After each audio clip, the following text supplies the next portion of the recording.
Hey guys, welcome back to our YouTube channel Take AI. Today in this video, let's learn about how to make YouTube thumbnail using YouTube thumbnail maker. So let's get started. For that, we need to get into any browser and search for YouTube thumbnail maker. And we get to see various thumbnail makers options over here. You can go on and choose any of this as per your choice.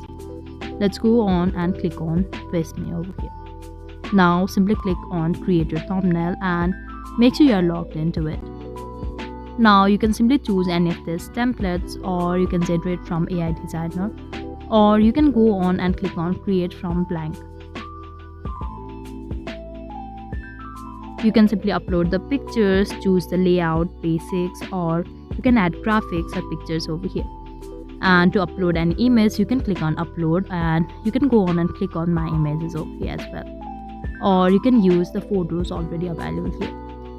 And to make the edits, you can simply go on and click on the required pictures or graphics and make the required edit from this edit icon over here on the top left.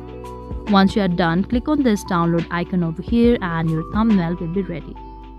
So that was all. I hope you liked the video. Please do like and subscribe. Thanks for watching.